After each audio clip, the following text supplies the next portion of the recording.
Hello, everybody. You're listening to the Big Chill Podcast. This is episode 824, the $1 Billion Ideas episode.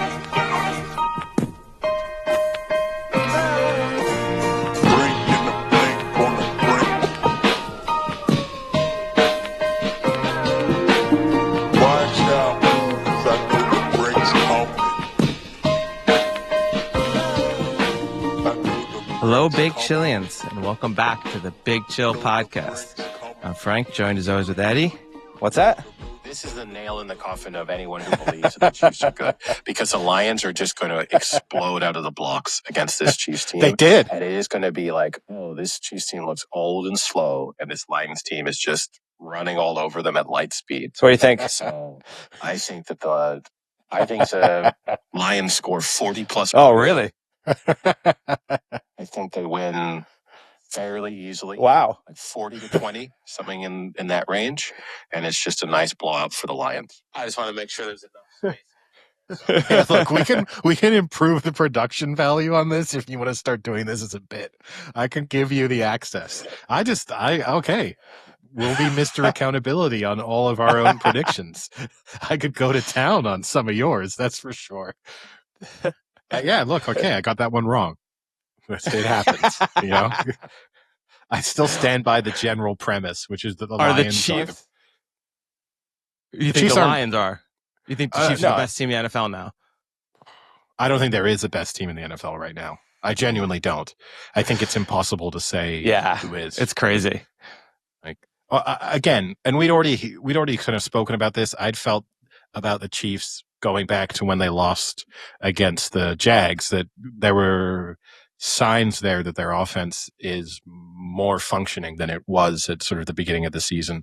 I still don't think they're a particularly good team.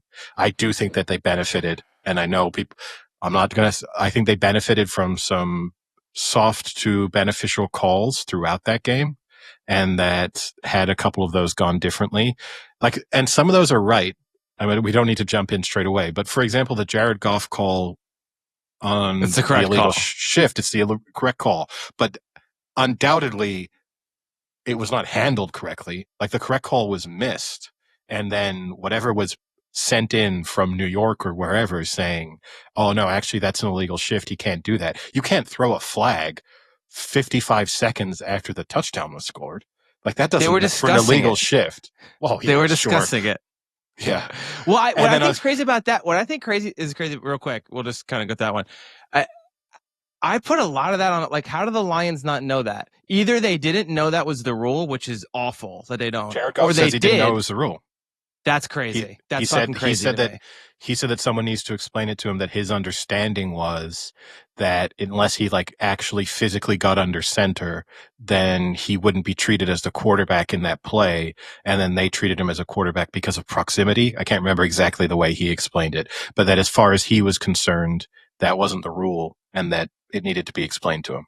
Yeah. See, that to me is crazy because a lot of the NFL teams, especially in the off season, but even during season, they have refs come in for their practices. So these are things where you can run this play and say like, hey, is there anything wrong with this play? Like, would we get called on this play?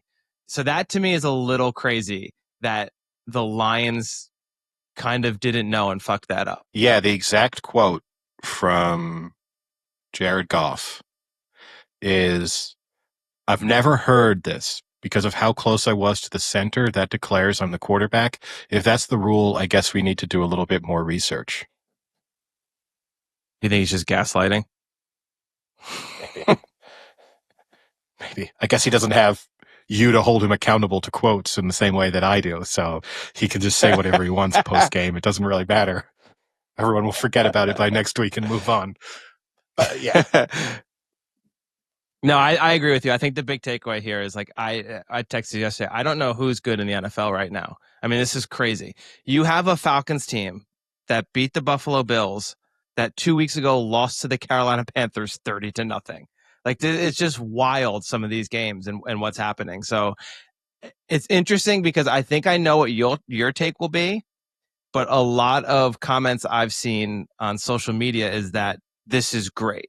Like, this is what I miss about the NFL. Like, Like anyone can win on any week. There's so much parity. I love it. I don't love it so much. I think sometimes it's nice to see good teams win and not like have shitty losses and watch them play like crap for a week and then the next week to come out and score 50 points and dominate a team. Like, I don't know if that's fun to watch. Sometimes I like consistency. I'm a mixture of both, which is, yeah, it's nice to have a more open season, and it will probably be exciting to go into the playoffs and basically give every team that makes the playoffs a chance of winning the Super Bowl. And, we spoke about that a week or two ago. It's been a long time since you could have said that. And I think it also makes you appreciate greatness and consistency more. Because if you were just seeing, hey, every year pencil 4 teams in for 13 wins, then the teams that actually do string together, put together good squads, have really good quarterbacks, have really good coaching, you appreciate them less. So, yeah, I kind of like it, but I think I would like a little bit more consistency within the inconsistency. So I don't mind everyone can kind of beat everyone, but I don't like well, no, this week they're just going to blow a team out by 50 points and then they're going to lose. I'd be fine if it was like won by 7 points last week, lost by 7 points this week. Just there is parity, but there feels like there's not parity within the lack of parity, and that bothers me more. Yeah, agreed. I definitely agree with that. I mean, maybe the Bucks are the only team that have some parity, have some consistency here, consistently just winning, and just doing enough every week. Yeah, like and this isn't my Niners tinted glasses on. I can't look at that game against a hobbled Mac Jones and also these aren't excuses. Fred Warner dislocating and breaking his ankle during the game. I can't look at that and feel like in the end the scoreline kind of flattered the Bucks, because that's an amazing play by Baker Mayfield to escape pressure on that 3rd and 14 at the end of the third, beginning of the fourth quarter when they were up by a point. Realistically, if he's just sacked in that moment, I think maybe the Niners win the game. Like, momentum had seriously shifted in their favor, and you could have sort of put that case together. Instead, it's the back-breaking escape, what should have been a sack, also could have easily just been stopped for a 6-yard gain. Like, it's not even just escaping the sack. It's that then 3 defensive players kind of didn't put in enough effort to stop him short of the first down marker. And then that was immediately followed up by a long touchdown. And it was game over at that point, clearly, because that just sucks the life out of you. But I mean, I that's don't. what makes him Moxie Mayfield. No, he's Not great. anyone He's a could lot do of that. He's a lot of fun to watch, and this Tampa Bay team is a lot of fun to watch. I just don't believe they're that good. Like, at some point, everything is going right for them in most games, certainly in the second half and kind of down the stretch of games. And that just can't keep happening. We see this every year. There is a team who kind of runs this together, and then all of a sudden, they're not getting the rub of the green, and, that things don't look so good. I mean, eventually Baker's going to try and do that and just get his head knocked off by a defensive player who, like, with a blindside hit he didn't see. So, and I don't want that to happen. He's fun to watch, but that's, there's a certain sense of inevitability about the fact that Tampa Bay cannot be this good for that long. Yeah. But you know what? I think what you just said before about how anyone can win on any given week. I mean, I think they're definitely a team where going into this season, I would have said can't win the Super Bowl. But after watching so far how this season has gone, I think they can win the Super Bowl.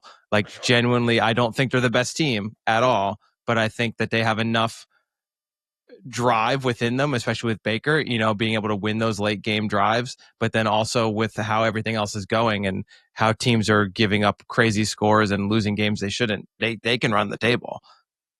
Yeah, and look, the strongest case you could make for them is just that belief, and that belief Baker's going to have, that even if they start a third quarter, fourth quarter down 10, that they think we can score in a hurry, we can force a turnover, we can be winning this game in the 6 minutes from now. And I think they will believe that, and that goes a long way to helping you win playoff games. That's the other thing that the Chiefs have going for them, is they do have that eternal belief in themselves.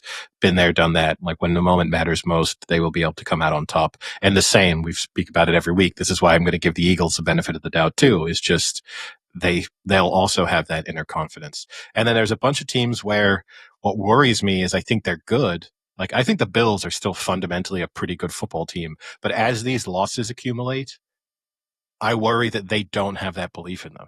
Like, I don't think I can trust the Bills in a playoff scenario because as good as I think Josh Allen is and as good as I think that team can be when everything's kind of clicking, I don't trust that they think they can win in key moments. Like, I don't trust now that if you give the Bills the ball back down 4 with 2 minutes to go, that they really think, yeah, this is fine. We'll put the drive together. We'll get the touchdown that we need. I think in their head, they'll be like, uh-oh, Josh Allen's going to throw a stupid interception here and it's game over. Like, we're going to stall in a way that we didn't think was possible at the beginning of the season. Yeah.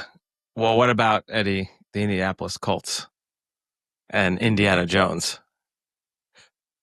Yeah, I mean, yeah, do you think they have the belief? I mean, I don't. Again, how much do I read into? I thought that the Cardinals were going to keep the game close, and in the end, the Cardinals did, and maybe the Cardinals should have won. And I don't know how much credit I'm going to give to the Colts to beating another mediocre team in a kind of close affair where maybe they should have lost. And this is a couple wins that the Colts have on their CV that I think really should be losses. And, the Cardinals should have been able to punch the ball in there down the stretch, and we're not able to. So, look, Colts to me, they're on a par with the Bucks. Oh, I think the Bucks are better. I think that's slightly insulting to the Colts. Yeah. I think the Colts have a better defense. Yeah, but I think overall I'd still much rather have Baker Mayfield than Daniel Jones. I mean, these could be the two best quarterbacks in the league, but I mean, I think it's definitely a 1-2, not like a 1A, 1B. Yeah, I don't know. I think I trust the Colts more in a playoff scenario at the moment. The other thing that they've got going for them is they have in Taylor maybe the best running back in the league at the moment. And that again serves you well when you get into the playoffs and you just think that you can run the ball pretty consistently and just string long drives together. The Bucks to me feel a little bit too reliant on some big plays and some Baker Mayfield magic. And that worries me when you get up against reasonable teams and in, playoff situations, but both fun. Like they're both must-watch teams at this stage, and I certainly, in the case of the Colts, would not have thought that coming into the season. You could get some great quotes from me, I'm sure, where I think I said the Colts were one of the 3 worst teams in the NFL in our preseason preview. Surprised you haven't. Yeah, but you weren't as adamant. You weren't as adamant about those. You didn't say they're going to lose by 40. I might have done it in week 1. Maybe. I can't remember what I said, but I might have done. I mean, I can clip out the Niners sunglasses that you have on, saying that you don't give the Bucks much credit because the Niners were injured, but the Bucks were missing Bucky Irving, Mike Evans, Chris Godwin, Ajigba, Tristan Wirfs. They were missing 5 of their starters. They had Baker Mayfield and some guys they pulled off at halftime. The 49ers dream of only missing 5 of their starters. They're missing 5 of their offensive starters, 5 of their defensive starters, and 5 of their special team starters. That's, and probably a coach who's got a concussion. Who knows? So, that is, if you could wake Kyle Shanahan up tomorrow and told him he was only missing 5 key players, he would think that it was Christmas had come early. Well, maybe Christmas should come early and he should get a real strength and conditioning coach. I know I just disrupted our flow because I had to go and pick up an Amazon package. So may just have ruined, some of the thoughts, some of the different clips you may have prepared. Hello, Big Chillians, and welcome back. Let's just start it again. It's a package that will excite you, though, because I had to buy a new kettle. Exciting purchase. Is it like a fancy one? I have a problem with when I start buying something like that. I can really talk myself into overspending on it really, really rapidly. Where I start looking at the features, it's like, I could get a new one for 25 euros. Or I could talk myself into why having a kettle where I can tell the specific temperature at which I want the water to be to be boiled at. Yes, that sounds super useful. And it's like, I'm not particularly concerned about microplastics, but this is also entirely metal on the inside, so I don't even need to worry about that at all. Meanwhile, I'll drink up micro metals. Yeah, just micro metals. We're 10 years away from finding out why those are bad for us. But for the time being, I'm in perfect health. Pretty sure we know lead's bad for you already. Yes. Yeah. Yeah. It's lead with interior lining of asbestos. I heard that's pretty good. Well, you'll But be yeah, happy to know, Eddie, when you come visit, we've got a nice coffee machine now in my office. You can come to my office and I can make you nice lattes. You want an iced coffee with cold foam? I can do that. the thing is, I don't drink coffee though. I know you don't. So Well, you're gonna have to get one anyway. Better start preparing. I'm just gonna make you a bunch.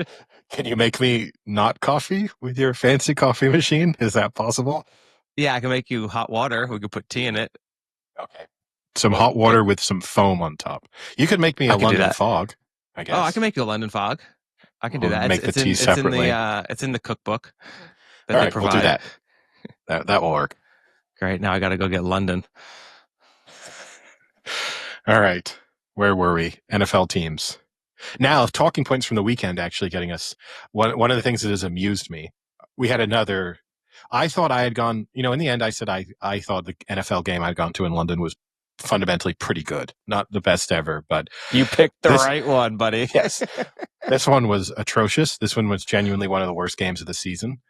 But we can get onto that, but there's a lot of coverage coming out of the UK of frustrated European NFL fans, particularly frustrated British NFL fans, feeling as if they are being mistreated by being sent over these disastrous games.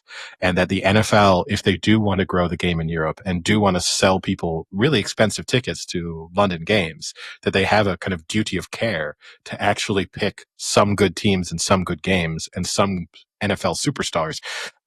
To me, it feels a little bit almost ungrateful in that, look, these are teams really complicating their regular season schedule, giving up a home game. Don't also then ask for the fact that this needs to be the Chiefs against the Bills. Well, let's run them back. What were the international games this year so far? The first one was the Dublin game. That was Steelers Vikings, right? Technically, the first one was the Sao Paulo. Forget those. The games. Rio game or Sao Paulo game, wherever it was. The first European or across the pond, the Atlantic. Yeah, games. so the Vikings, first Steelers. one, yeah, not a bad game. Okay, so you had the Vikings, who were 14-3 last year, who were one of the best teams in the NFL. Had a rising young quarterback that they loved in J.J. McCarthy. Have two great wide receivers in Jefferson and Addison. That's a pretty good team. You have the Steelers, who consistently are an over 500 team and have one of the most discussed figures in the NFL right now with Aaron Rodgers. Unfortunately, that doesn't work out as well because the Vikings aren't as good this year, and the Steelers are, they are what they are. They're a pretty mediocre team, but whatever. Probably winning their division. Yeah. We can talk about that later, but good game. What's the next one? The game I went to, Vikings-Browns.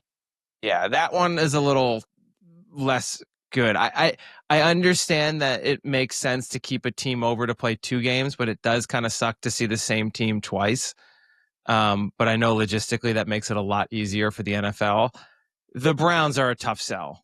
I don't care what you do until the Browns become a legitimately good team. You can tell, well, they got the number one draft pick. They've had that 18 years out of the last 25, and it doesn't fucking matter. So that's a tough sell. I feel you on that one.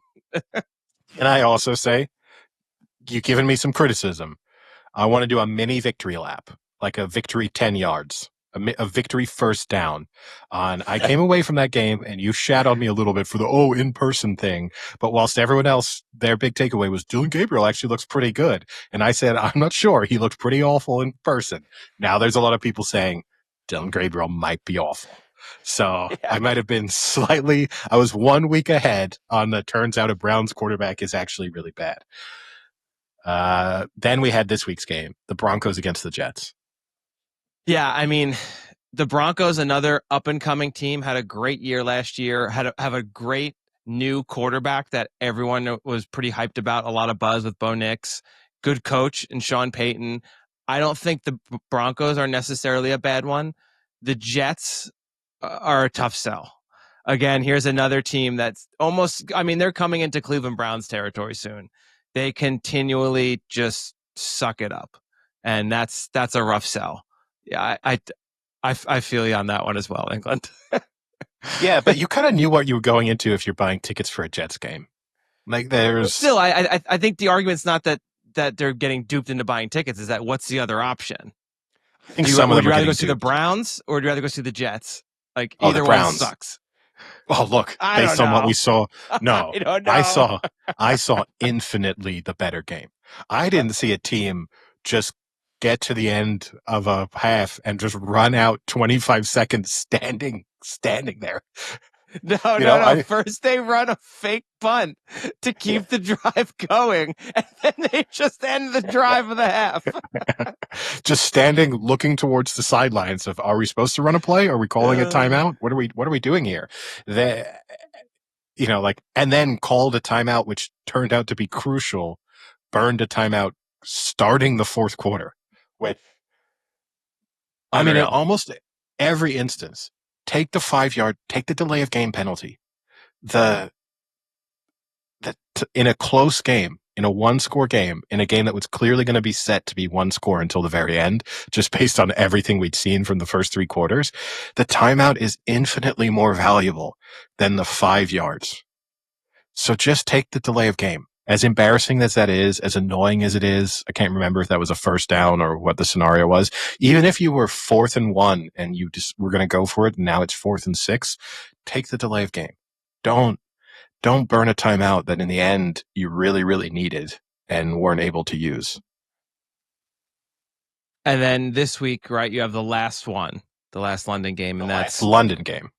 You still got 2 more. You still got 2 more European games after that. Oh, but yeah, that's right. That's right. You're right. Okay, so then You've that got- London game is the Rams, the Rams, the Rams and the Jaguars. Yeah, it's not bad. I mean, this one's tough because one, they're both good this year. So and you can't argue against the Rams are always consistently good and have a really fun team to watch usually. Like they're a good team. I enjoy watching the Rams play. And then you have the Jags who are London's team, right? So they have to have a game in kind London. Of less so now. They've kind of given up on that idea. Because they suck. But and it just didn't work because they were too bad. Yeah. Whereas you would have thought drafting Trevor Lawrence was going to be the thing that made that all make sense. Yeah. And now it doesn't. Trevor and London Lawrence. Yeah. So I don't feel bad for that game. I think that's the best game out of the London games. Yeah, of the UK and Ireland games, I would say 2 out of 4 are not bad. Yeah, verging on and good. The other one has at least one good team. Yeah, and then you have a Berlin game, which is Falcons Colts, which now looks actually like coming into the season, you would have said that might have been the worst game on paper out of all these games, and then now it's probably the best. Yeah, Berlin got pretty lucky there, but normally if I saw that game, that's a hard pass for me. I don't ever really want to see the Falcons play, and I don't want to see the Colts. But now the idea of Michael Penix versus Daniel Jones looks like a great game. Good news, we'll be together, so we get to wake up early that Sunday and watch that game. Can't perfect. Wait. 6 a.m. 6 a.m. Nothing like 6 a.m. football. No. We're 6:30. We'd be in Minnesota for that one. Oh, it's that Sunday. It's the 9th. So 8:30. 8:30. Perfect. Well, yeah. We may get lunch by that time. And then wrap things up with the first ever Madrid game, which is the Commanders at the Dolphins, which again on paper coming into this season looked good, but now not so much. Yeah. But you can't blame them for picking that game. No, you can't blame them for picking Jaden Daniels and the playoff Commanders from last year, and then a Dolphins team where, if anything, they're always exciting. You know, they don't always win games, but you know, you had Tyreek Hill, Waddle, Tua, Achane. That's a pretty fun team to watch. Yeah, they have some complaints. Like what I will give them is that it's a little unfair that like Sao Paulo gets the Kansas City Chiefs 2 years in a row now, and because that's opening weekend. Hasn't. I know, but and England hasn't gotten any of those. Like, what's the last high caliber team to go? What's the last Chiefs, Bills, Ravens, Eagles? Have any of them ever gone? Like, you're never getting one of the teams that in the past, let's say 5 or 7 years, has been a consistently good playoff deep run team. So, 2023, you had Ravens Titans. That would have been a pretty good game. Okay. Yeah, the And Ravens. 2023 also had Jags Bills. Oh, yeah. Okay, there you go. So that's pretty good. Prior to that, I mean, here's the issue: is we've only just ditched the 2 Jags games a year that stopped in after 2023. So you had 3 London games, and 2 of them always involved the Jags. So you're a little limited, but I mean, it's interesting the teams that just clearly flat out almost refuse to go. Like the Patriots were never involved in a game in 2009 they played the Buccaneers at Wembley. That's the only that would have been a good game. Well, they won 35-7, so I don't know. There you go. Dominated. That was year 3 of the. There's not been a lot of looking back through the scores. The first ever game in London was Giants Dolphins. It finished 13-10. I guess it was a nail biter, but not great. The following year was Chargers Saints 32-37. That was a good one. Yeah. I mean, maybe this is maybe this is showing us that London games just aren't exciting because the traveling to London and playing a game just doesn't work well for teams. I mean, maybe that's what this is showing us. 2017 might be the 2017. The Saints played the Dolphins and won 20-0. And then on the 1st of October, 2017. And then on the 22nd of October, the Rams played the Cardinals and won 33-0. That might have been a low point for the London games. Yeah, that's pretty bad. But it is true. I mean, you consistently see subpar games. And even when I watch the games, for some reason in the back of my head, I just think like they aren't playing good games. Like, I turn on the TV and I already expect to watch like a less than optimal performance. Yeah, but if anything, the performances we've seen, I mean, like, what you could say is that so far this year, you've seen 3 close games. So you've seen 3 games that went right down to the finish. And I mean, is 13-11 a close game? It's a close game to murdering yourself. It's not a good game, but it's definitely a close game. So, that you could say that. And yeah, I don't get the complaints, because also, a lot of the complaints, I get it on my Instagram feed, my sort of For You and my algorithm. And it's Vernon K and the Extra Point Pod with Darren Fletcher. Oh, fuck that pod. That pod sucks. It's okay. It's a little bit weird because the thing I hate about them is that it's the worst combination of things, which is they want to get credit for being old school British NFL fans. Like, we've been here from the beginning and we want to get some recognition for the fact. Like, it's like liking an indie band. No. It's like liking an indie band and then kind of still being a fan when they're huge, but also wanting the credit for being there in the early days and being a little dismissive of the fans. Like, oh, you're only just getting into the NFL? Like, good for you. We've been here from the start. It's like me with Coldplay. Yes. Yeah, you were there. First gig.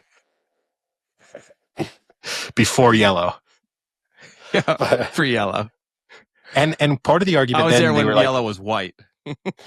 They were like, send us the superstars. And the literal quote, this isn't verbatim, but fundamentally was like, send us the Bills, send us Josh Allen, but don't just send us the team. Make Josh Allen make him do radio appearances, make him do TV show appearances, really try and turn these guys into stars in the UK. Oh, that sounds fucking awful. Like, if I'm then the Bills. I thought they kind of do that already too.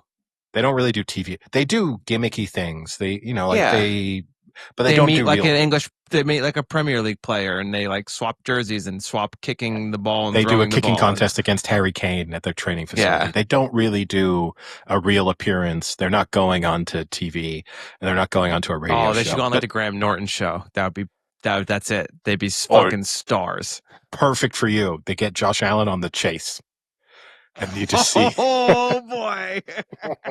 They get Josh Allen on tipping point, and I'll fucking move to London and make a petition to bring the Bills with me.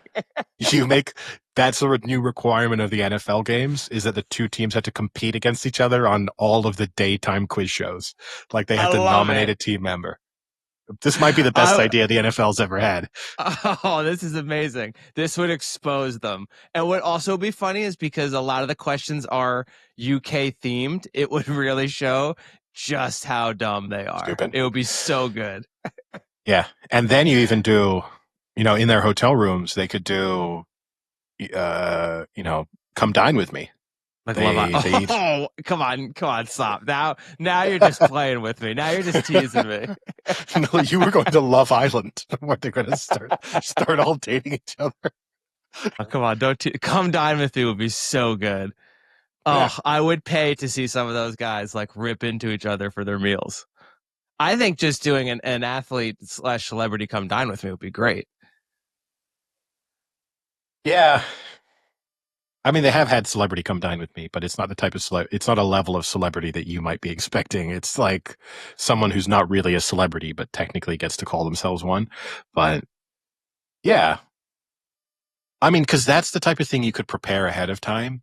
Like if you could do, oh, in the off season, hey, Bills players, in the off season, we're going to do this episode of this British TV show, but we're going to air it in the week leading up to your game in London. And so this might feel weird, but in June, you're going to each host a dinner and we're going to film it. And then this episode will appear 6 months from now. And it's just a way of trying to make people like you. And you need to buy into the idea that the narrator is going to mostly make fun of you. There's a lot of sarcasm. We're going to edit this in a way where you're going to look stupid. Like this is the outcome is that you don't look like an incredible person. That would be the tough thing, I think, with something like Come Dine With Me, is you'd have to have the buy-in from them that the goal of the show is to make all participants look sort of dumb, even when they're trying really hard and doing things right. Oh, I think we can just pitch this to the NFL. This could be like for Monday Night Football. We have each week one of the teams does like a Come Dine With Me episode, like a mini episode. It doesn't have to be a long one. It could be like a 10, 15-minute episode. We need to reach out to Omaha Productions. Yes. You know what? If the Mannings Omaha would be great. Production is putting out that shit, we've got a fucking $1 billion idea they're going to love. But the idea is first you need to get the rights to these existing TV shows. We can't do that for you, all right? We can't do that for you. We also have no experience in producing TV shows. We're just here for an initial idea, run with it, but pay us something. I don't even know how to hold a fucking camera. Like we can't contribute a lot, but we do we're ideas guys, and we're just here for those. The Mannings would love it. It's right up their alley. It's like a skit they would do. That's like Eli, what is it? Eli's Place or Peyton's Place, and Eli, whatever Eli's one is. Like that's like right up their alley of something they would. Yeah, do. Like the Manning Hour with Cooper Manning. I mean, that's the thing is the first episode could just be all Mannings because you could have the dad. And the three sons, or you could try and go a little bit better and you could do Arch with the three brothers, or it's Come Dine with the Mannings, and you get three, like let's say Bills players, and each one of them has to make a dinner for the Mannings, and they have to have conversation with the Mannings only, and then the Mannings rate each one of them. But that loses the competition, like everyone rating being in on the competition. Yeah, but the Mannings wouldn't be competing then. Yeah, I know, but this is how also we get you the lose Mannings a little bit buy-in. of the fun. Eddie, these guys love screen time. We can't put them in the back. They love the screen time. We got to put them front and center. Our ideation phase doesn't have to be while we're recording the podcast, but just in case anyone goes out and does this, we will sue you. We will sue you. We have no rights to any of these IP, but we will find a way to sue you. The other major NFL talking points from the weekend. Oof. The AFC North, pretty atrocious. I don't know if you saw the stat, but the AFC North has 2 wins combined in the last 3 weeks, and they're both the Steelers, and one of them is the Steelers against the Browns. Like, that's pretty bad. The AFC North is looking rough right now. NFC South, we said last week was a little bit of a, are they good or aren't they? Or sorry, NFC West. Sorry, NFC West. You had the Cardinals losing, but then you had the Seahawks winning and looking pretty decent against the Jags. And then you had the Niners, which I kind of agree with you, were in that game for most of the game, even though they were slightly injured. So still a slightly tough call on whether the NFC West is good or not. And then the Rams obviously beat the Ravens, but I think the NFC West is probably the best division. I think the ceiling is not super high, but the floor is pretty high. Like the Cardinals are the worst team in the NFC West, and the Cardinals are not terrible. Like they, and sure. Hey, what about the NFC East? I think the floor is lower in the NFC East. Ooh, because the Commanders are bad? Or the Cowboys are bad? I think the Giants are worse than the Cardinals. Ooh, I don't know. Giants are looking spicy right now, Eddie. Okay. Let's wait until this week. Let's see what happens this week. I'm excited for this week. Yeah, I'm sure you are. But let's see. Let's see when they have 127 yards of total offense, how spicy they feel after that. It's all right, because Bo Nix will have -15 like he did last week. Yeah, not a great look for Bo Nix. But no, I mean it's just good. It's just across the board, right? You can pick holes in every team, every division. You know, there's no star teams out there. I don't know if I had a gun to my head and I had to bet on a team to win the Super Bowl right now. I think it's the Lions. I still think it's the Lions, but you know, people always say that as like a scenario. Do you think that's ever happened in real life? Do you think there's been an instance in a life where someone's pointed a gun at someone's head and it's like, who's gonna win the World Series this year? Well, I hope so. I hope someone does it as a joke. Really cruel joke. I'm not sure. For a long-term bet, I'm not sure. Like an anti-post bet, I don't know how that. Do you then just stay with them with a gun to their head for the next 8 months? Like what is? No, you come back. Okay, so you make them pick, and then they know. Look, if your pick does not win, I'm coming back with this gun. Yeah, and I'll double or nothing. Then you get to pick the World Cup winner. Yeah, it just keeps double or nothing. Yeah. That's a pretty good skit. So we're 1/3 of the way through the NFL season. I want to do a quick check-in on our Super Bowl predictions. So mine was Packers over the Bills. I am not feeling very good about either of those right now.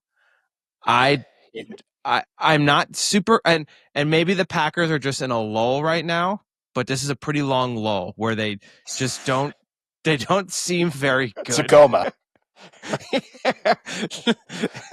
They're faking maybe a coma. Maybe they wake up from that coma feeling fresh. You know, that's what you got to hope. But yeah, look, they're doing like the Buster Bluth in Arrested Development. They're just faking a coma right now.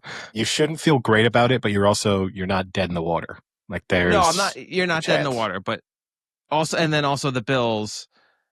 I don't know if they make it to the Super Bowl. Like I think they're a very good team, but the way that they just randomly lose these games, they might not be able to run through a playoff, especially if they don't get the 1 seed or the 2 seed. Yeah.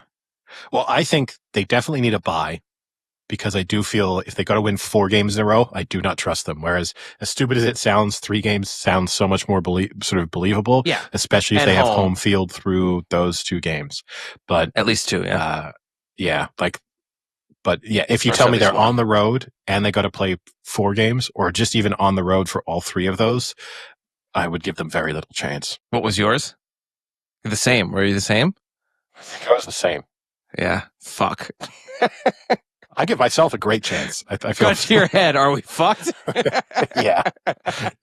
Gun to the head. I'm just telling them, pull the trigger now. Don't delay my misery. It's okay. I've accepted my fate. It's all right. We're done. The other thing I'm not super pumped on is I put a nice anti-post bet in of Josh Allen MVP and Bills to win the Super Bowl, and that's not looking very good right now either. No, it's a little hard to make a strong MVP case for Josh Allen right now. Like, it's tough. At the moment, he's still probably favored. Or he's got to be top 3 still. It's probably, Mahomes. as stupid as this sounds, it's probably Mahomes is up there, and Baker Mayfield and Josh Allen are probably the 3. Mahomes and Josh Allen are joint favorites. Then Mayfield, then Goff, then Stafford, then Herbert, then Love. And after that, you're getting pretty long.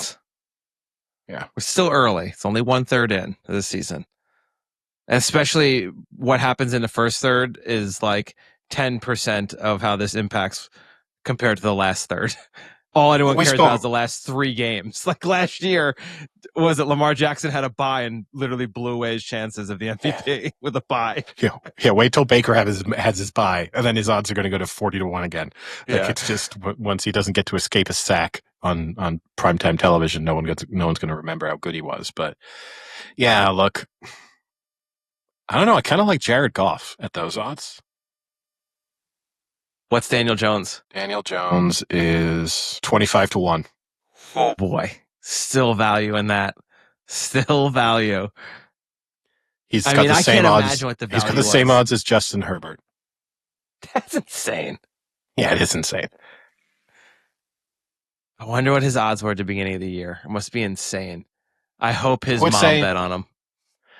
I hope she didn't, because you might get in trouble for that. I say 100-1 probably. I don't think you see many quarterbacks go much above 100-1 because there just is the sort of just in case component. He lost the QB battle to Anthony Richardson and had to start for the Colts. You think he's still 100-1?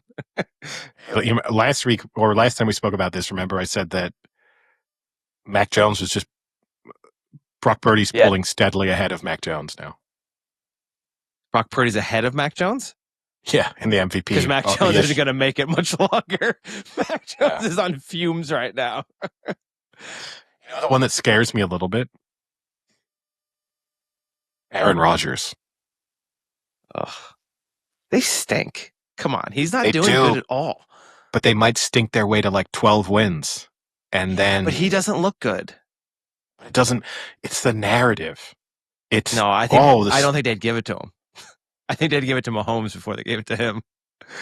They'd give it to a Mahomes team that makes a wild card over that.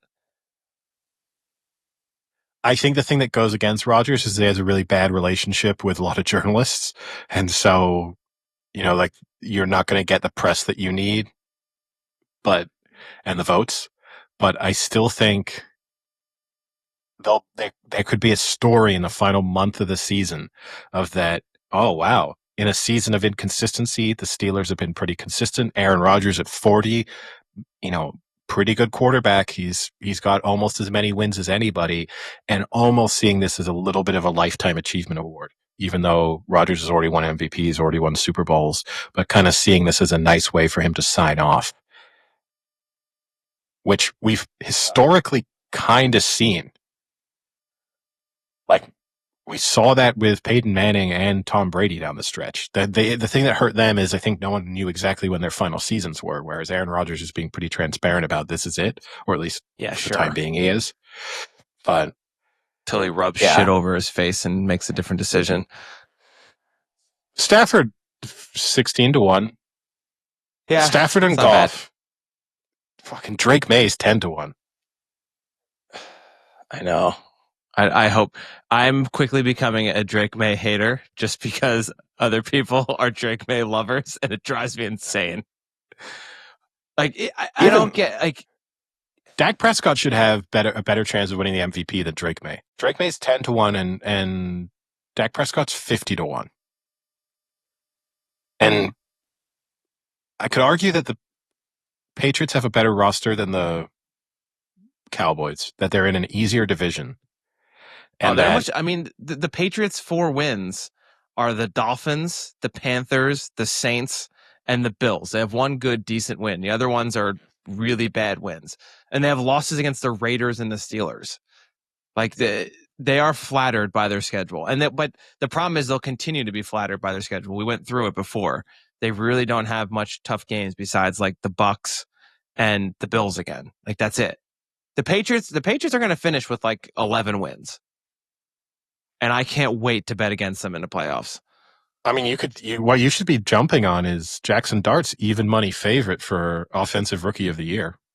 It's not a bad bet, but you have Genty, who every once in a while has like a really good game that people fucking go crazy about, but then forget that he's not that great of a running back. Yeah, I would give it to Ibuka. He's good, but he's hurt. He's second favorite. Well, actually, Genty and Ibuka are joint second favorite. I mean, the risk with Jackson Dart is just on some crazy play. Scatterboo forgets where he's at and just runs over Dart and knocks him out cold. Who do you think? That's the risk with Dart. The real thing we should just be putting all our money on is Coach of the Year. Shane Steichen's just over even money with the Colts. How is he not winning Coach of the Year? And we think that they're going to win. Like we went through that schedule last week. They're only going to have like 3 or 4 losses unless something catastrophic happens. But they're getting to 10 wins. And that legitimately everyone coming into this season that's a bottom 5 NFL team. So he's just above even money. Mike Vrabel is second favorite. That's tough. They love Liam Vrabel. Cohen. He is a crowd with favorite. The Jags is third. I mean, Kyle Shanahan's fourth favorite. I do like it. You're right. I really do like it. My only worry is the media loves Vrabel. And they love the fact that Vrabel was fired and now that's like, to them, that's like a great story. Let's give it to him. He was fired and look what he did. Yeah, but then Steichen gets we were expected to be terrible. And look, and then also the Daniel Jones thing kind of works in his favor. I took Daniel Jones. Yeah. Like took this guy no one wanted. Yeah.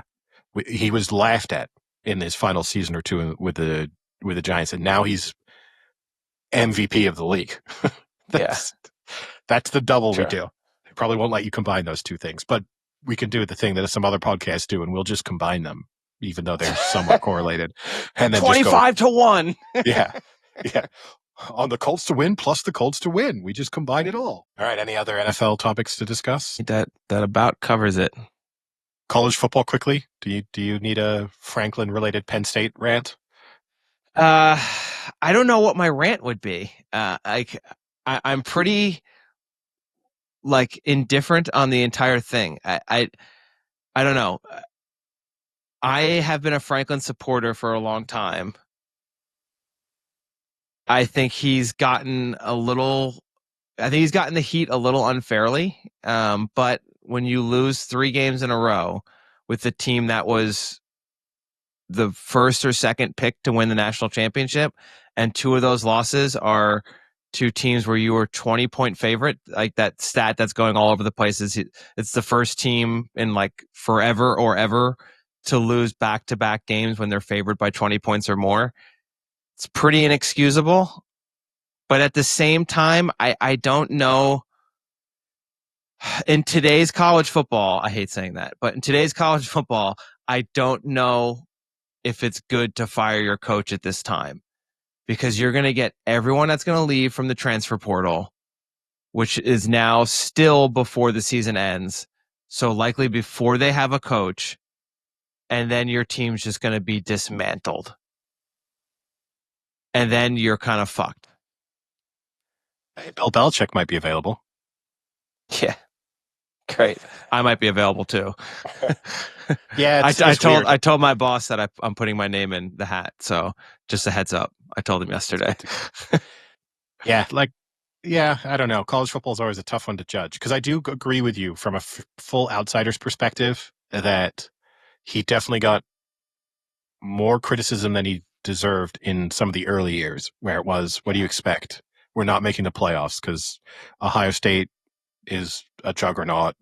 You got the SEC teams to compete with like there, but now in the expanded playoff scenario, and you should at least be beating teams that you're 20-point favorites against.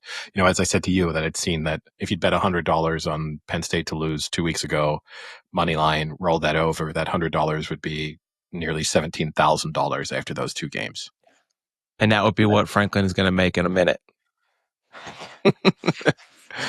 Yeah, I mean, and that's the other part that comes into it too, is that college buyout part, right? And it's wild. But I hate when people argue against it. Like David Portnoy had a thing in there that was like, how are we letting people get away with these parachute buyouts? It's like, well, because you put that in there, so that is the reason they sign, because they have that parachute. Otherwise, they wouldn't sign the fucking contract. Like, you put it in there because you need to put it in there to get them there. Like, that's why it's there. Like, it's not like they did it and they were like, oh shit, we put that in there. Damn it! Like, he would have taken it without it. Like, no, of course you put that in there because it's enticing. That's why you do it. Yeah, and are we treating college football coaches like they're the only people who get severance? Like, it's a pretty standard thing that if you get let go, unless it's for something awful that invalidates that type of clause, that you're going to get a severance package as part of it. So the buyout component is just severance under a different name. And what I love about that too is the only argument against it is that he's already extremely well paid and wealthy, and that he shouldn't be further financially rewarded for being incompetent. That's great, but Dave Portnoy is not exactly champion of the common people. So unless you're telling me that Dave Portnoy wants a lot of other, pretends to be at times. He is literally the champion of the common people, according to him. He pretends. He wants to support pizza shops and stuff, but he also, lives in Florida for 6 months in a day so he doesn't pay tax, and, does everything in the world possible so that he gets to choose exactly how he spends his money with causes that are aligned with his own beliefs, and not just, I will contribute to society in the same way that every other person does. I know that in America, this is such a controversial take, but that's just being a smart entrepreneur, Eddie. Yes, for sure. And there's no way Dave Portnoy would be fully against any type of clampdown on wealthy, successful people, right? It's exemplified in his avoiding New York tax. Well, if that's the case, then you can't be frustrated that James Franklin's getting severance pay, with the only argument against him getting severance pay is that he's already earned a lot of money and that he's getting a lot of severance because he's earning a lot of money. Like, you can't sit on both sides of that particular fence. Either you have to think, hey, at a certain point, enough money is enough money and you don't get more money for not being successful. But that also means enough money is enough money. Pay your fucking taxes. Like, it's not pick and choose when it works. Now, Portnoy is super inconsistent, so of course he picks and chooses. But there we go. There's my rant for the day. I know. I specifically put in the Portnoy thing just because I knew it would poke the bear a little. But I did see there are a few things that come out of this that are always interesting, right? Because the first argument was like, look at all these schools. They say they don't have any money, and now they're going to buy out some coach for $41 million. The university, again, and this is almost happens all the time with good athletic programs. The university isn't footing a nickel for this. The athletics department is covering this completely, which A, means that they're probably going to take their revenue and sales because they're completely self-funded. And 2, they're probably just going to get donors to cover this. I would almost bet that the large donors met that night and literally threw in the pot money to buy him out that night. Like, that's not that much money to them. That doesn't surprise me in the least. The second thing that's actually interesting about the contract, I don't know if you saw it, it came out yesterday, is that if he's in the contract, I know this is pretty air quotey, he's required to look for a replacement job, in whether that's coaching or broadcasting or anything. That's a requirement. I don't know how you enforce that requirement, but I'm sure there is some sort of enforcing. If he gets a job, they only have to pay the difference in the salary. So unless he wants to be vindictive and be like a Walmart greeter, if you think he's going to go do broadcasting or a coaching job, that will take a significant chunk out of the $41 million, because he's not going to take a coaching job for like $1,000. Should we approach James Franklin, try and get him to be a weekly guest? We'll pay him $50 a week, but in reality, he's getting paid $49 million to be a consistent participant on the Big Show podcast. Is that the move? Yeah, that is the move. And then we have him give us the money. And okay, for us, that's laughable. If you're Dave Portnoy and you're a staunch Michigan man and you hate Penn State, why don't you do this? Why don't you just bring in James Franklin to be a Barstool participant for two? Yeah, and he can be Gruden's intern for a year, pay him minimum wage, and have Penn State foot the bill for the content that you create. Basically, it's not bad. We're throwing out ideas for free this episode. Oh my God. This is our ideas episode. $1 billion ideas episode. I mean, I might email Mark Cuban, see if he'll fund all of these various ideas we've got. Yeah. So I mean, at the end of the day, I think it will be a little less buyout than what it is right now, but I don't see an issue with the buyout. Like everyone kept saying to me, like, it's so crazy. Like, I cannot believe they're going to buy out this amount of money. Of course you can. Why can't you believe it? Like the amount of money that goes around in college football, and especially in these enormous programs like Penn State, Alabama, Ohio State, like that's nothing. That's nothing to them. Like, so that part, I got confused as to why people thought that was such a big deal. I think the bigger deal is you're firing a guy who, up until this year, was probably the second most winningest coach in the history of Penn State. Like, I think Penn State fans are flattered by the Joe Paterno era. That was 30, 40 years ago. That was 30 years ago. Since then, there hasn't been much. And before that, there wasn't much. Like, you got very lucky that you had one very good, consistent coach. But after that, it hasn't been the greatest for Penn State. And even in that Paterno era, there was a lot of times they weren't very good. They won national championships, and I guess that's the difference. But when you look at their winning records, Franklin's winning record is better, if not the same as Paterno. So, like, he's getting an unfair rub just because they don't win that one big game or they don't win the national championship, which is not easy to do. There aren't many coaches in college football that do that.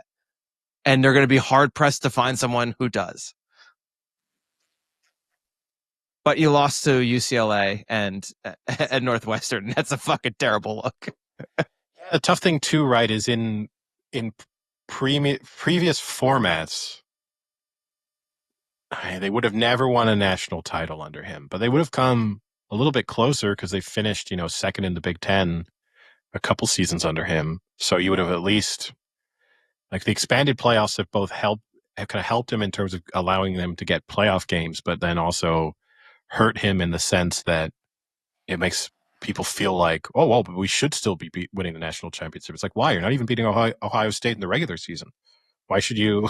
Why should you be beating them? And I guess that's the criticism, is that they don't beat those big teams. But I guess my question is, would you rather be a team that is in the top 10, 7 out of 10 years, or a team that's in the top 10, 3 out of 10 years, and maybe wins a national championship every 10 to 20 years?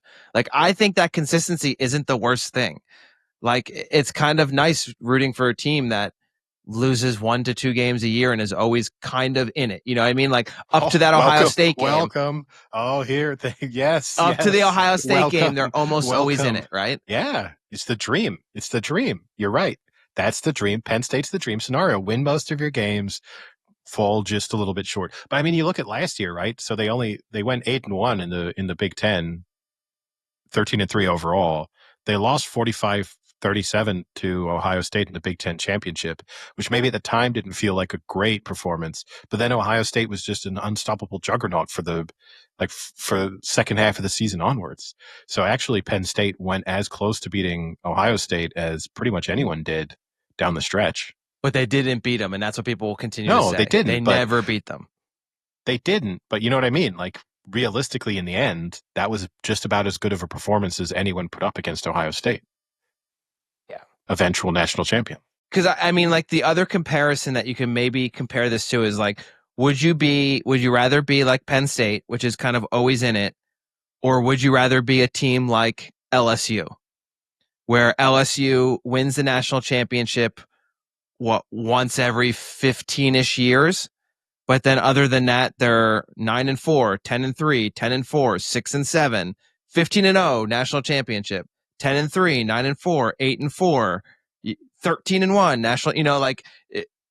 What would you rather? Do you want to be that team that wins a national championship and then for 5 years complains about how shit you are until you have one decent season? Gun to your head. What do you prefer? You know exactly. I'm going to say consistency. Because I think LSU is a great example of what sometimes Penn State fans scream for. Because I mean, the realistic thing is, I think there's a lot of good examples. You're not going to be Georgia. The Alabama team that wins. Yeah, you're not going to be that. That's. It's not. It's such a rare thing to be Alabama, or to be. I mean, even Georgia isn't Alabama. No, exactly. We think Georgia is, but they're not. They're actually like Penn State. Yes. Georgia is basically the SEC version of Penn State, except they did win national championships. But for the most part, they're a team that's consistently second fiddle. Maybe that changes now that Alabama's gone, but that's nothing Georgia did. That's just Alabama and Nick Saban ending that relationship, right? Like, Georgia didn't do anything differently there. Yeah. No, for sure. And Franklin's also had to not only deal with Ohio State being firmly established as like one of the best 4 or 5 teams in college football pretty much throughout his tenure, but also Michigan becoming good again at the same time. So he's dealt with a super competitive conference where at least prior to that he would have thought, if we can just get past Ohio State, then we're in with a shot. And then now it's like, now we also have to get past Michigan, who aren't bad. And then now this year you've got and like Indiana are good now. That does make him look bad, is that Indiana have been able to solve some problems. And that's the comparison that you would have in terms of how can they so quickly fix a program. But they're still going to end up falling short. They're still going to get absolutely blown out by Ohio State in a Big Ten championship game. Easy.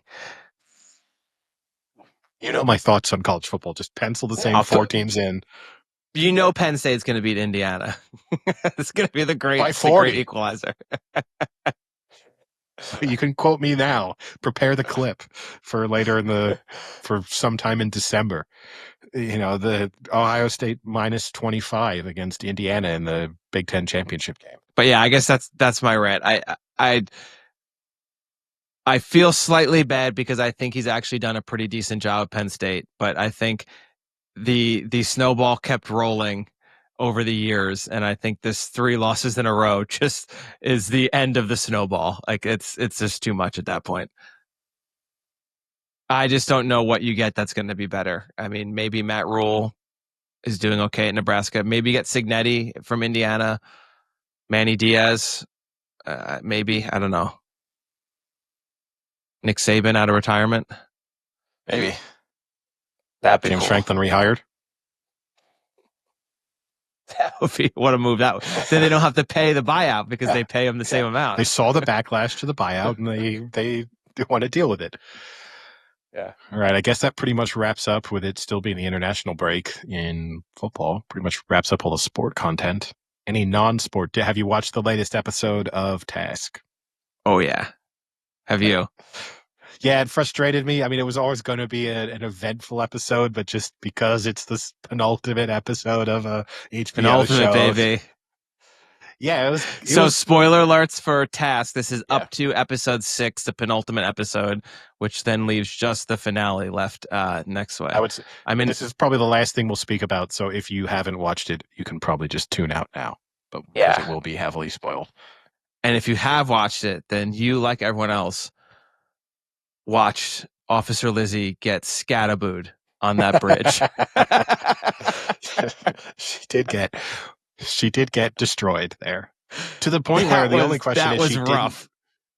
I've not seen a lot of people just get run over by cars at that speed, but it did seem that physically, while she was immediately dead, she was in better physical condition than I would expect when a car hits you at 80 miles an hour. Like I would have expected. You should have saw her insides.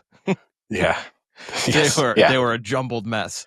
Yeah, that was a little jarring. That like had me like jump uncomfortably like in my seat, like kind of like squirm a little. That was a little uncomfortable. But no, good episode. I liked some of the twists.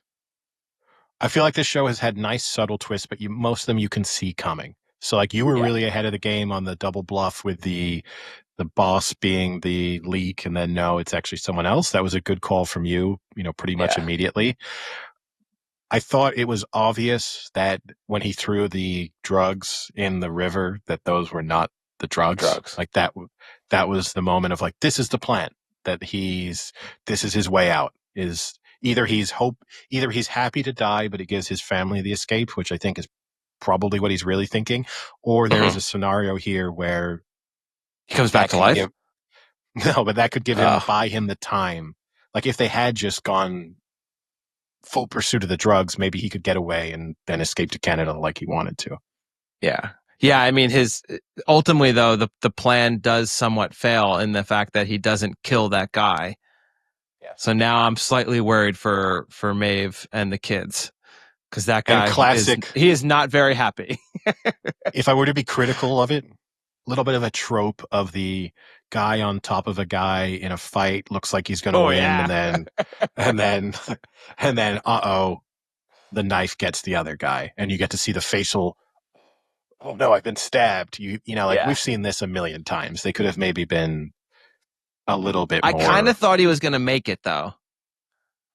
I did think he was maybe not going to die in the car. I was back and forth on it. I was like, oh, he's dead. And I was like, oh, wait, he actually might make it. Like, it could be interesting if he makes it. Then what happens? And then he didn't make it. What I will say, in that little car ride that he and Mark Ruffalo had in an attempt to get to this hospital that was 15 minutes away, but looks like it took them 105 minutes to get anywhere near.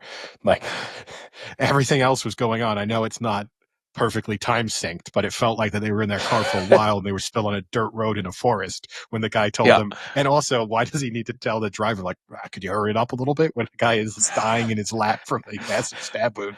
But as a firm member of the Big Head Brigade, I mean that in terms of physically large skull that I am in, the cut to the outside of them filming Tom Pelphrey and Mark Ruffalo with just their gigantic domes in the corner of that car, that was two guys. That was two guys who, like me, struggle to buy hats at times. Well, here's something I don't understand. Why, in that situation, and I've seen this before in other movies, and I don't know the actual answer to this, but if you hop into a police car, which is an emergency vehicle, and you say, like, we need to get to the hospital, this guy's been stabbed, why don't they call the ambulance and say, hey, we're on this road driving to the hospital. Can you meet us in the journey and cut the distance? Like, why wouldn't you do that? You see that often in movies and in TV shows, and I don't know why people don't do that. Because at least he would have, maybe he doesn't have a chance either way, but at least you have a proper care given to him instead of what's his face, Mark Ruffalo, just slightly holding his hand against his cut wound and blood just seeping out. Made zero attempts to treat it anyway. That police car doesn't have maybe some kind wrap of, it a little, like you're in the back. Some like, kind it's of not, basic. It's not your police car. You don't care if it gets dirty. Some basic medical kit. At least put in an effort. Don't just hold him like a small child who's afraid of a thunderstorm. Police car has an emergency kit for sure. It's a police car. It has to. At least give him an Advil. Do something. No, you don't want to give him autism right before he dies. That's cruel, Eddie. Then he would have been like, that bird, it's a migratory bird. Your story didn't make sense. Just going to, but yeah. The other part I question about the show. So I think the show has been really, really good so far. And actually, I kind of agree with you. I like the fact that it's not over the top, like plot twists and everything. They're subtle and they're more natural plot twists. It's just a very well told story and very well acted. My only major criticism so far is if that FBI lead agent knew that Grasso was potentially the mole, why is she bringing him on a high risk shootout scenario with those people that he's previously been quote unquote accused of coercing with? Why don't you just say like, hey, Grasso, we need you to man the phone lines back here, stay here. Or like, if you want to do it in a subtle way, like, Grasso, we need you to stay at the car even, or something like that. Like, the fact that you're then willing to go out into a very high risk shootout situation with him is, and I guess the argument is she didn't know that dark hearts were going to be there. That wasn't part of the scenario. It was just supposed to be to get Tom Pelfrey, but still, I think you got to sideline him if you have a question about him. Well, Ruffalo raises the concern. She starts looking into it. We kind of get a hint at the fact because the guy comes into her office and says, we might have a problem. And then they have the exchange that goes badly in the park. You would think at that moment, she has enough information that she should be like, okay, he's off this case, or we have to pause this task force or something. Like, we don't have enough momentum behind this case anyway to view this as a catastrophic collapse of our investigation. And at the same time, this is too high risk now because things are going wrong. Like, clearly there is a leak. So the fact that it was, let's just see how this one plays out and we'll get him afterwards. Like, and this wasn't, oh, hey, it turns out he went to high school. Like, his high school baseball team, he was the starting pitcher, and one of the Dark Arts members was a catcher in the team. Like, they were best buddies, and it was like a yearbook, and you suddenly realize, oh my God, they're friends. This was, oh no, he's been previously accused of feeding them information. Like, this must have taken, in terms of a dig into his files, it must have taken 3 minutes. They're like, oh shit. Well, they did say like it was like rubbed off the records or whatever, like scrubbed off the record somehow. But once you start looking into someone's files, yeah. I get that you don't see this when you're looking at his profile when you're putting the task force together. But as soon as you're like, it's only 4 people they have to look into, and presumably they're not really looking into Mark Ruffalo because he's the one who raised the concern over the possible leak. So really, you're looking into ultimate move that is. But really, you're looking into 3 people. This takes you a day. And then you go, oh shit, one of them, little fishy. Let's cut back. Yeah, let's cut that guy off a little bit. Let's give him the weekend off. Let's give him a reason why he needs to be reassigned to some other really urgent task for the weekend, or needs to just do some office work for a little bit of time. Like, there's a lot of files, like a lot of reports to be filled in after that sting operation that we did that went wrong. You better fill out all that paperwork. Yeah. My other thing, this is just a little nitpick thing. It doesn't bother me or anything, but I one day want to be in a situation where I need to cool someone off with like a cold shower or like cold water on their head or face. I would love to be able to do, and one day I want to do it to someone, have someone just be like, what the fuck are you doing, man? Like, this isn't helping. I tell you what, at the Breeders' Cup, I'll get really animated, and you can dunk my head in some water in front of everyone. Just get me. Oh, thanks, Frank. Thanks for calming me down. I was really losing it there for a second. I mean, the classic one that will forever be ingrained in my head is A League of Their Own, because I've watched that movie like 1,000 times. When he throws Kit into the shower and puts cold water, and she's like, she like freaks out and like instantly like chills her out. It's so stupid. I'll also say this. I hope that I'm never facing some kind of internal investigation into my possible collusion with a gang. But if I were him and never you have say Ruffalo, never. Never say never. Something to hope for. But you have Ruffalo going, isn't that weird? And he does the classic thing of like, what are you trying to say here? Like what? Like, why are you not just sticking to the, like, that is crazy. I have nothing to do with this. This is insane. Why does he give in? I think he knows. No, I think he knows. I don't care if he knows. I'm not doing the come and get me. Like, that's not your deniability, like, is a little bit like, immediately I would think, even let's say he's got a wire, just me saying, come and get me, it's not going to make me look great in court, is it? Like, I'm not exactly like pleading innocence in this exchange. I'm basically saying, you know it, I know it, I'm not going to say it. Come and There you prove go. it. That's it. I would never, ever. You stick out to the very end saying innocent, 100% innocent. Is your take on Fabian Frankel changed at all? I think he's doing great in this show. I think this is like a good showcase for him. Better than House of Dragons. It's a better show, so it's a But I better think he's showcase as a doing result. better. Like I get what you're saying. But I think he's really good in it. I think he's fine. I don't think it's the most interesting character. I think he's fine too. Yes. I mean, on the list of cast of like performances that I'm most impressed by in the show, he's maybe 7th or 8th. Like he's not 7th or 8th. Yeah. Wow. Yeah. That's crazy. I think Tom Pelphrey was super good in the show. He's definitely I have to say I think he was pretty good in it. I haven't been a fan of his previous roles, but he was very good in this. I thought Amelia Jones has been really good, and then you deal with the That's complexity Maeve, right? of that's Maeve. Complexity of the I think accent. I think she comes out the best out of this show, and this is another, like, she was obviously really good in Coda, which won Best Picture, but this is like, she's phenomenal in this show.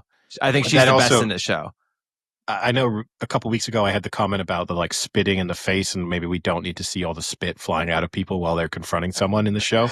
Maybe when it cut back to the interrogation room and she's crying, we can go a little bit less graphic on what people's faces look like after they've on the cried. Snot bubbles. We don't need the snot running down the face. When you combine bigger TVs, 4K TVs, I don't need to see like. My criticism is not going to be like, she doesn't look like her uncle just died. You know, like that's not, just give me a little tear running down the cheek and some red eyes, some puffy eyes, and we're good to go. I don't need to look like realistic. Yeah. It doesn't need to, this idea that we've got into that just like bodily fluids need to be flying everywhere in every dramatic or sad moment. It's okay. We're fine without it, you know? Well, they took it down a notch with Officer Lizzie. They didn't show her face getting thrown off. She shouldn't have had a head, and she was basically perfectly intact. She just had a little cut. Her kappa was detated. Yeah, she just had a little cut on her forehead and looked serene and peaceful. She just got mowed over by a car at 180 miles an hour, and yet. Someone I'm telling you, those internal organs were mush inside. If you could have thrown an MRI on her, it would have looked rough. Come up negative. But I'm okay on the let's pull back a little on the realistic bodily fluid, because I'm not even sure it's realistic. Like it's got to the point where I'm not actually sure people always cry this way. It's just that I've seen you cry, Eddie. It's disgusting. TVs and movies nowadays make it seem like the only way to cry is catastrophically. Like there's no way to just be like upset, some tears pouring out, and I'm sad. It's got to be like, no, you need to be just mouth, nose, eyes are just turned into taps. Like this is the only way people cry nowadays. It's like you've gotten Ebola, but replace the blood with saliva, with sadness. You know, like it's just, we're okay. I didn't need that. It's fine. But yeah, I was a little confused as right before the start of that episode, how it was going to be 2 more episodes, but I kind of can see now they've left a decent amount left to untangle. You got so 2 people to go after. Yeah. You got but here's the other thing. If we're a little critical of his plan, if in the end the woman was able to pull off the sell the drugs, why did he need to do that? Like, why? I know he knew they were closing in on him, or at least he may have suspected. I don't think he knew quite how much he'd been identified by both the FBI and the gang. Like, I don't think he knew at that stage that they were 100% onto him in full, because the only thing that revealed to him that the FBI was 100% onto him was Mark Ruffalo showing up at his house, which is part of the sequence of events. He has no moment to like digest, I'm fucked here. Like there's if he trusted her to sell these drugs and get the money, then why didn't he just have her sell the drugs and get the money while he was already on the way to Canada? And then Because I that's his think you need plan. to. I think he needed to get rid of the dark hearts. Because if you don't get rid of the dark hearts, I think they were just going to go after his family and kill his family, which his Now plan he's pretty gone. much failed. Yeah, Yeah, now he's his gone, plan and now kind of they're going failed. after his family. So Yeah, the exactly. scenario isn't Yeah. better because now his niece has a bunch of cash. Because he's also the other moving part in this. He's trusting that that woman shows up with the cash, and who knows how much cash she's given her relative to how much cash she was owed. Like that bag didn't look to me like it had, because this was what, $1.6 million worth of drugs or something like that. Oh, they probably took the shittiest deal they could get, though. Okay, but the shittiest deal might have been 800 grand. She's just giving her $100,000 in cash. Sweet deal for this. This woman's the winner of the show. She got rid of her scumbag husband. She just won Came the into a lottery, windfall. Yeah. and no one knows who she is. Police don't know her involvement. The gangs don't know her involvement. She's just she's driving off to Canada legally with just a ton of money in her bank account. Yeah. And I'll tell you what, also another tough beat for Maeve is this Dark Hearts guy. He's like her fucking boogeyman. He's now killed her father and her uncle. That's true. This That's guy, true. this guy is fucking ruining her life. Doesn't even know her and just single-handedly ruining this girl's life. I guess she does know her, but doesn't know her too well. And killed her faux uncle.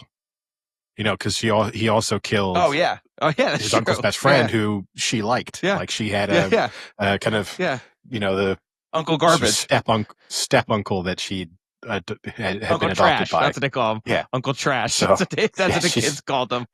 So this next guy has killed her father, her uncle, and Uncle Trash. Next episode, for no reason, he's gonna kill the girl who works with her at that arcade. Just for no reason whatsoever. He's going to be playing like skee ball, get upset with the number of tokens that he gets, and just strangle her in the corner of the arcade. It's going to be tipping point. That can tip anyone. That's his tipping point. Yes. Yeah, man, that guy's her boogeyman for sure. Fuck. So do we think Grasso gets away with it? No. No. And I kind of admire the show in a sense that it tells you early on, I think, who's fucked, and that there's kind of no way out, and it's not finding miracle solutions to problems. I think that there's going to be a kind of a good guy wins, in the sense that I think Maeve is going to survive and he's going to be able to keep the money. Like, I do think that's the nice win, but yeah. Wouldn't surprise me. I'm not ruling out Mark Ruffalo dying. Oh, you think I don't think he will. The kid's going to come out of the jail and push him down the stairs? That would have been great if the kid had just emerged from the forest and like pushed one of them off into the river and then just sprinted off. Oh yeah, he got released yesterday because of the note that your daughter wrote. Well, I think it's going to be equally ironic when this new adopted kid that they brought in on night one, he just pushes Mark Ruffalo down the stairs. Mark Ruffalo can't catch a break with these adopted kids. Daughter, a real asshole. The older She's one. just not. Yeah, the older one, the non-adopted daughter, is just comes across as a real asshole in every scene. Like, I understand it's not ideal when your dad comes. She's having a rough year. She is having a rough year. Died, and her husband's divorcing her with a newborn. She's kind of in the thick of it. Come on, we all have years like that from time to time. but no, like, I get it. Things are not going super well. But at the same time, when your dad, who's an FBI agent, comes back with a kid who he's like, this is the kid, he needed somewhere to stay. You're not like, what the fuck? Oh, no. Oh, Dad, really? You're an asshole. Really? Because the last time he did that kid ended up killing her mother. So maybe she's got a fucking point, Eddie. Maybe she's seeing the writing on the wall here. There's no one else left to kill in her family. It's either the dad she doesn't really like, the adopted sister she doesn't really like. Her life's going miserably. That would probably be sweet relief for her. Her separated husband, that would probably solve a lot of her problems. You should invite him over for dinner and then tell him to go pick something up from the top of the stairs. Hey, just climb to the top of that ladder. We really need you to fix. There's something stuck in the gutters. Any other TV shows or anything non-task related? Don't think so. I think that's pretty much it for now. Well, with that, I will call it a day. I'll talk to you later. Sounds good. See ya. Cheerio.